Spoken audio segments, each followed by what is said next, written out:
All right, friends, in studio with us, we have Student Body Vice President from NDSU.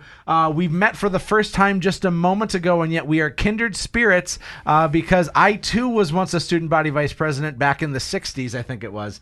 No, it was 2001. It was a great time. But Josh Fergel from Shakopee, Minnesota. Good morning, Josh. Yeah, good morning. Thanks for having me. You got it, Josh. You dressed up today, and I'm here in my regular everyday wear, but you're here in a dapper uniform. Tell us about that.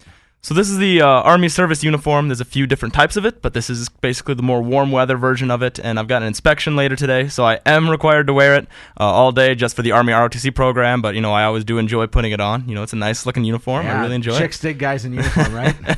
You walk through campus, you get a few extra looks, and you can't really complain about it. Yeah, well, you're Student Body Vice President now. What led to you leading the university? How'd you get there? Well, it all started off just an interest in getting involved in student government. I always saw people making these different legislations happen on campus, and I always just kind of thought, that seems like something I would kind of be good at. I really like the work ethic behind it and the opportunity just to change campus and alter the lives of the students around you. So I just got involved in my sophomore year and just slowly worked my way up, and in this last spring, I won the election for that, so it's been a lot of fun so far. Those elections can be nasty sometimes, can't they? It was the worst 2 weeks of my life, but it was also the best 2 weeks of my life. It was very love-hate relationship the entire time. Yeah, it's tough. We could share horror stories off the air, but the person that I was the biggest rival with is now one of my closer friends. So I'll be darned. Miracles do happen. So Josh, I want to transition here and talk about what's happening around campus. I think that the public's perception is NDSU is a place where people play football, and it's a place where occasionally there's also basketball and soccer, and NDSU is so much more than just an athletic institution, and there's amazing growth things that are happening right now, which give us a really intrinsic view and look into what's going to happen into the future of Fargo, because you are the future of Fargo, and you're representing almost 15,000 students as well. So what's happening around campus right now, Josh? I think of a lot what's going on is we've got so many students who are just becoming so attached with the area. We have a lot of engineering program that are even getting involved in research as undergrads. So that's one of the major things that's going on. I know I have a personal friend right now who's actually getting a lot of national grants for making a 3D printed prosthetic arm. So now he's hopefully going to shape the future of how we do prosthetics. So is that up at the tech park that a lot of that's happening? The tech park is on 19th Avenue. Yes. And, yep. So there's businesses there, and I get a chance to give people tours around Fargo all the time.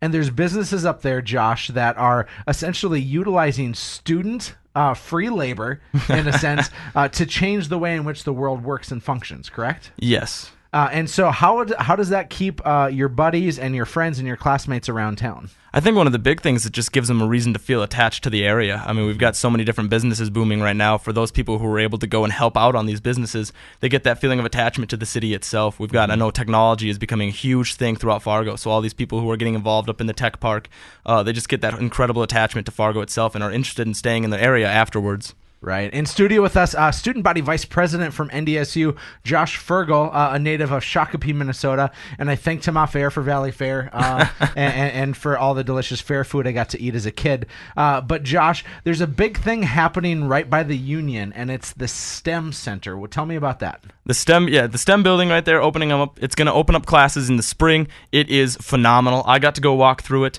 It is completely student focused. There's not one teacher office in it. There's all study space, classrooms, labs. It is going to be an amazing building. I incredibly regret that I'm graduating in May and will only have one semester of it, because it's going to be so useful to so many students who are looking just to study, get out, and even when you walk through it and seeing all the ways that they've just incorporated natural light, they are truly trying to make the best study environment that they possibly can to help students. I love it. And what does STEM stand for? Maybe I'm testing you here. Science, technology, engineering, and mathematics. Okay, and with science, technology, engineering, and mathematics, those are, for lack of any other term, those are brainiac jobs. Yes. Those are people who are intrinsically smarter than me. Me too. Okay, yeah. I'm right there with you. And what I like about that, and it's a forecast of a sort for what's going to happen with Fargo in the future. Things get more technology-based by the day.